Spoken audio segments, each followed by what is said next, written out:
Sir ಮತ್ತೆ ರಾಜ್ಯದಲ್ಲಿ KN Rajanna ಅವರು ಸದ್ದು ಮಾಡುವಂತ ಏನತ್ರ ಸೆಪ್ಟೆಂಬರ್ ನಂತರ ಕ್ರಾಂತಿ ಆಗೋದು ಖಚಿತ ಅಂದ್ರೆ ನಮಗೆ ಗೊತ್ತಿಲ್ಲ. ಇನ್ನು ಅವ್ರನ್ನ ಕೇಳ್ಬೇಕು, ಅವರೇ ಹೇಳ್ಬೇಕು ಅದು ಎಂಥ ಕ್ರಾಂತಿ ಯಾವ್ದು ನಮಗೆ ಗೊತ್ತಿಲ್ಲ. ನಾವು ಅವ್ರು ಕೂಡ ಭೇಟಿ ಆಗಿಲ್ಲ. ನೋಡಿ ಬೆಂಗಳೂರು ಹೋದಾಗ ಭೇಟಿ ಆಗುತ್ತೆ, ಚರ್ಚೆ ಮಾಡ್ತೀವಿ ಏನದು ಕ್ರಾಂತಿ ಅಂತ ಕೇಳೋಣ. ಸರ್ ನಂತರ ಸುರ್ಜೇವಾಲ ಅವರು ಅಧಿಕಾರಿಗಳ ಮೀಟಿಂಗ್ ತೊಗೊಂಡಿದ್ದಾರೆ ಸರ್. ಎಲ್ಲಿ ಬೆಂಗಳೂರಲ್ಲಿ ಸರ್ ಯಾವಾಗ ಅಧಿಕಾರಿಗಳ ಮೀಟಿಂಗ್ ತಗೊಂಡು 2 ದಿನದ ಹಿಂದೆ ಸರ್ ಅಧಿಕಾರಿಗಳು ಇಲ್ಲೇ ಇಲ್ಲ. ಅವ್ರು ಇಲ್ಲಿ ಬೆಂಗಳೂರಾಗ ಎಲ್ಲಿದ್ದಾರೆ? ಇಲ್ಲೇ ಇಲ್ಲ ತೊಗೊಂಡಿದ್ದಾರೆ ಸರ್. KN ರಾಜಣ್ಣ ಅವರು ಆಕ್ರೋಶ ವ್ಯಕ್ತಪಡಿಸಿದ್ದಾರೆ ಸರ್. ಅವರು ಅದೇ ನಮ್ಮ ಶಾಸಕರ ಮೀಟಿಂಗ್ ತಗೊಳ್ಳಿ, ಅಧಿಕಾರಿಗಳ ಮೀಟಿಂಗ್ ತಗೋರಕ್ಕೆ ಅವ್ರು ಯಾರಂತ ಸಚಿವರು ಅದ್ರ ಬಗ್ಗೆ ನನಗೆ ಗೊತ್ತಿಲ್ಲ. ಯಾಕೆ ನಾನು ಇಲ್ಲೇ ಇದ್ದೀನಿ, ಒಂದು ವಾರ ಹೊತ್ತು ಹೋಗಿಲ್ಲ ನಾನು ಬೆಂಗಳೂರಿಗೆ.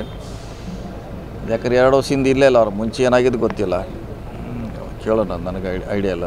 ನಂತರ ರಾಹುಲ್ ಜಾರಕಿಹೊಳಿ ಅವರು ರಾಹುಲ್ ಗಾಂಧಿ ಅವರು ಆರೋಪ ಮಾಡಿರುವಂಥದ್ದು ಸರ್, ಏನು ಲೋಕಸಭಾ ಚುನಾವಣೆ ನಡೀತು ಸರ್, ಅದರ ಮತ ಎಣಿಕೆಯಲ್ಲಿ ಗೋಲ್ಮಾಲ್ ಆಗಿದೆ ಅಂತ ಆರೋಪ ಪಟ್ಟು ಅದನ್ನು DK ಶಿವಕುಮಾರ್ ಅವರು ಸಮರ್ಥನೆ ಮಾಡಿದಾರ. ಆಗಿದ್ದು ನಿಜ ಎಲ್ಲ ಆರೋಪ ಮಾಡಿದ್ದಾರೆ. ಮಹಾರಾಷ್ಟ್ರದಲ್ಲಿ ಸುಮಾರು ವ್ಯತ್ಯಾಸ ಆಗಿದ್ದನ್ನು ಈಗೂ ಹೇಳ್ತಾರೆ. ಮತ್ತು ಅದೇ ಮಾದರಿ ಈಗ ಬಿಹಾರದಲ್ಲಿ ಮಾಡಲಿಕ್ಕೆ ಹೊರಟಿದ್ದಾರೆ. ಮುಂದೆ ಕರ್ನಾಟಕ ಆ ರೀತಿ ಬರ್ಬೋದು ಅಂತ ಎಚ್ಚರಿಕೆ ಕೊಟ್ಟಿದ್ದಾರೆ.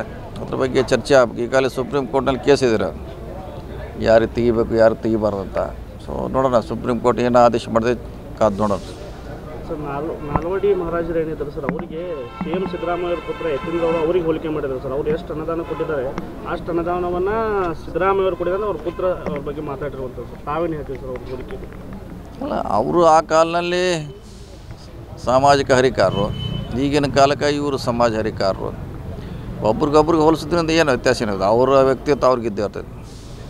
ಸಿದ್ದರಾಮಯ್ಯದ ಇವ್ರಿಗೆ ಇರ್ತೈತೆ. ಅವರು ಸಾಮಾಜಿಕ ಸೇವೆ ಮಾಡಿ ದೊಡ್ಡ ಕ್ರಾಂತಿ ಮಾಡಿದ್ದಾರೆ.